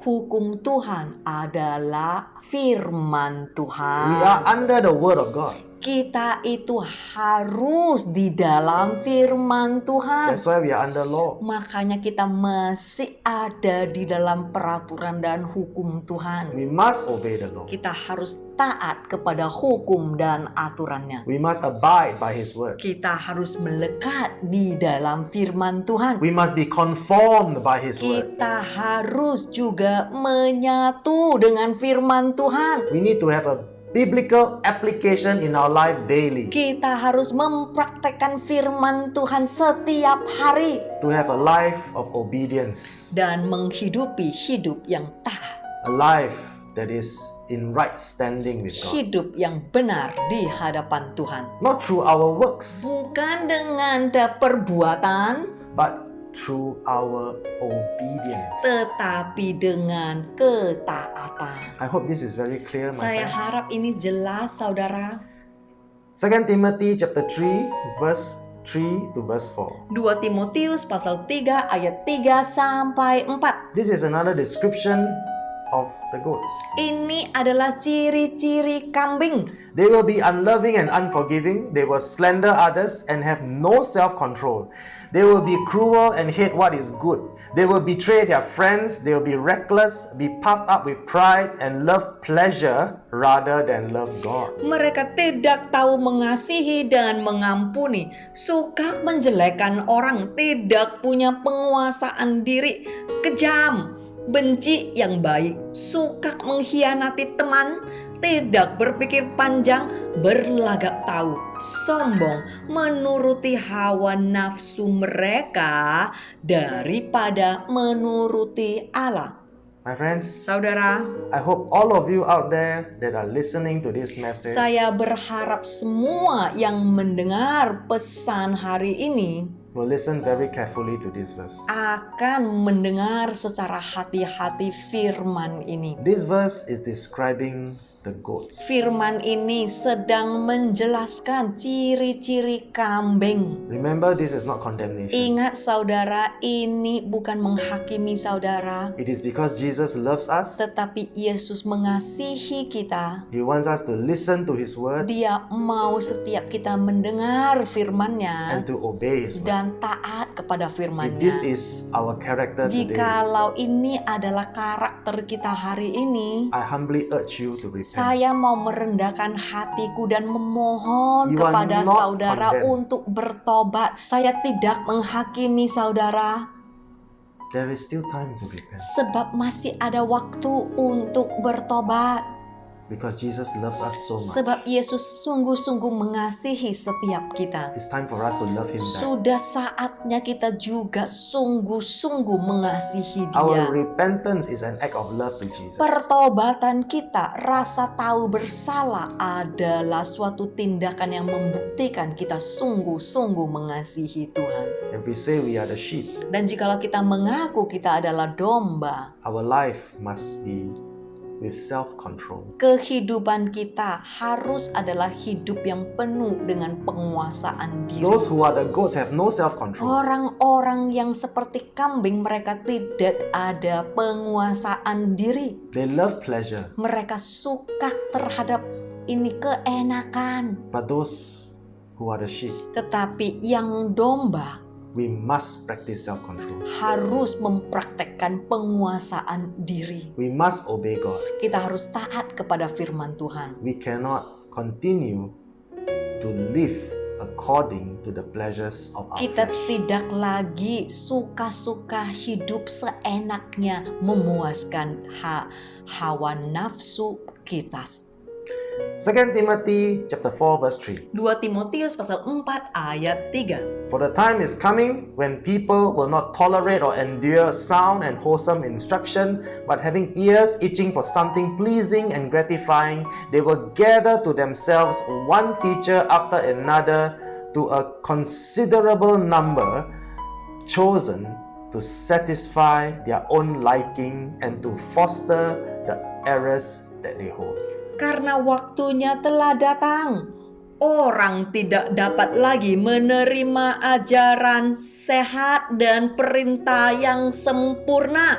Tetapi karena telinga mereka yang gatal untuk menyenangkan dan memuaskan hawa nafsu mereka, mereka akan mengumpulkan guru demi guru yang mereka pilih sesuai menurut kesukaan mereka dan mendukung kesalahan mereka.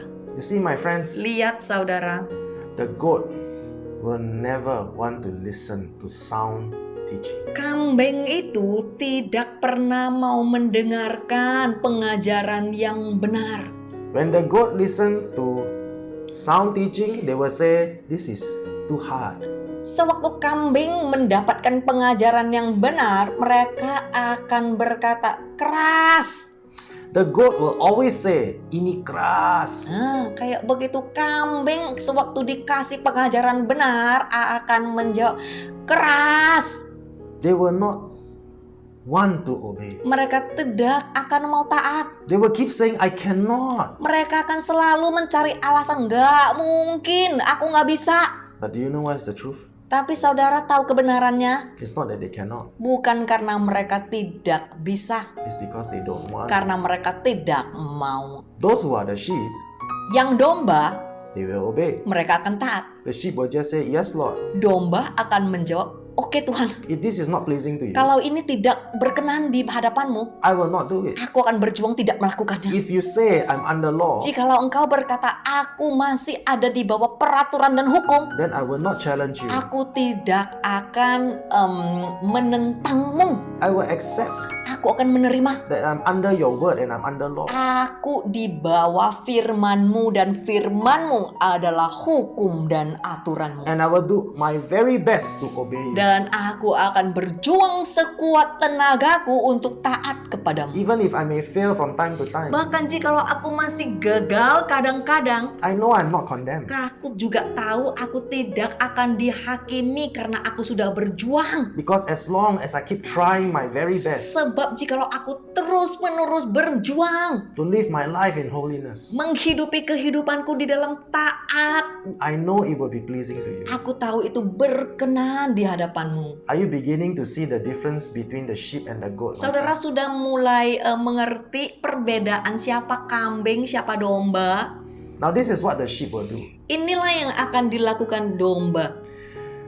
In Colossians chapter 3 verse 5. Kolose pasal 3 ayat 5. So kill and deaden and deprive of power the evil desire lurking in your members, those animal impulses and all that is earthly in you that is employed in sin. The sexual vice, impurity, sensual appetites, unholy desires, and all greed and covetousness, for that is idolatry, the deifying of self and other created things instead of God. Karena itu matikanlah dalam dirimu segala sesuatu yang duniawi, yaitu percabulan, kenajisan, hawa nafsu, nafsu jahat, dan juga keserakahan yang sama dengan penyembahan berhala.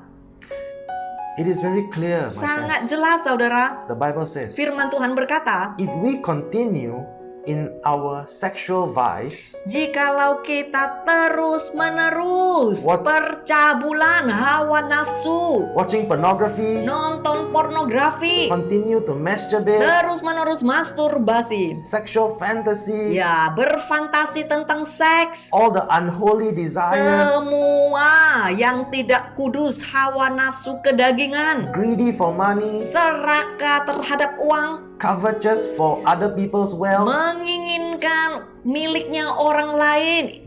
This is all idolatry. Semua ini disama dengankan penyembahan berhala. The sheep will kill the flesh. Domba akan mematikan hawa nafsu kedagingan mereka.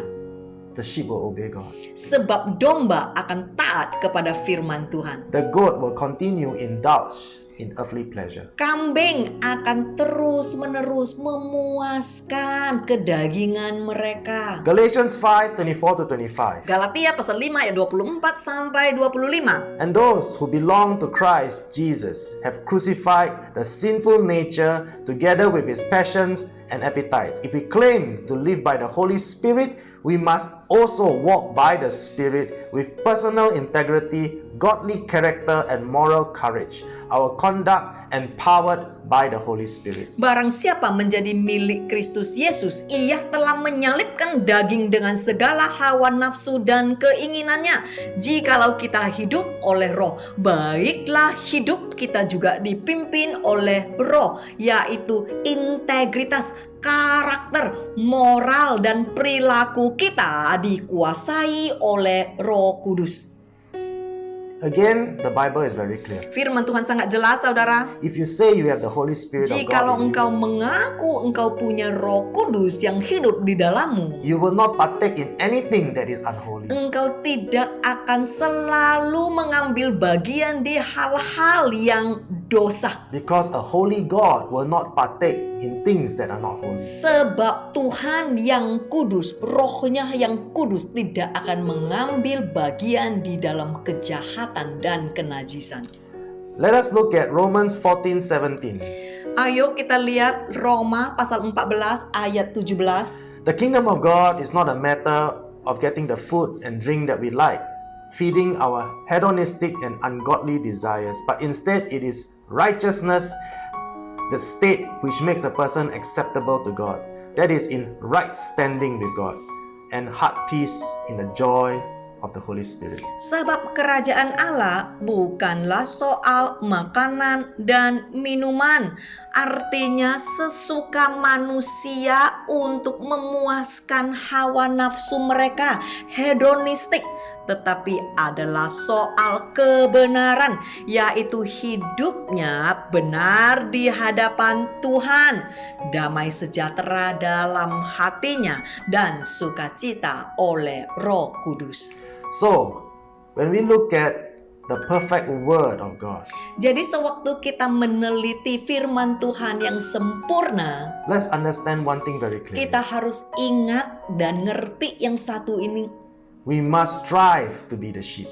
Kita harus berjuang untuk menjadi domba. The sheep will continue to obey the word and the law of God. Domba akan terus-menerus berjuang untuk taat kepada firman, aturan, dan hukum Tuhan. The sheep will not continue in their earthly carnal desires. Domba tidak akan terus-menerus memuaskan hawa nafsu kedagingan mereka. Because as the sheep of God, Sebab sebagai dombanya Tuhan, we have only one objective. kita cuman punya satu tujuan. And that objective is to be in right standing with God. Tujuan itu adalah hidup benar di hadapan Tuhan. So I want to encourage you, my friends, Saya mau mendorong setiap saudara-saudariku as the sheep of God, sebagai domba Tuhan. let our lives be pleasing to Him. Biarlah kehidupan kita berkenan di hadapannya. Shall we pray?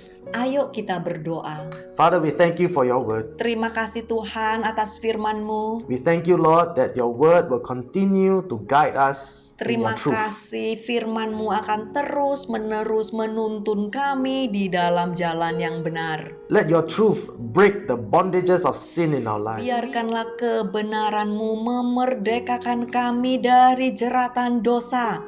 Lord, we want to experience a tremendous breakthrough. Tuhan, kami menginginkan terobosan terjadi di dalam kehidupan kami. By the power of your Holy Spirit, Oleh karena kuasa Roh Kudus-Mu, grant us transformation. berilah kepada setiap kami perubahan. Grant us healing and restoration. Berikanlah kesembuhan dan pemulihan di dalam kehidupan kami. Heal us from the sickness Sembuhkan kami dari jeratan-jeratan dosa. and restore us back to you Dan again. pulihkanlah hubungan kami dengan Engkau. Thank you, Jesus. Terima kasih Yesus. Thank you, Holy Spirit. Terima kasih Roh In your Kudus. precious name we give you thanks. Di dalam nama-Mu yang begitu luar biasa kami mau mengucap syukur. And all of God's people say Dan amen. sama-sama yang percaya kami katakan amin. Thank you, brothers and sisters. Terima kasih saudara-saudari. God bless you. Tuhan memberkati saudara. Bye. Bye.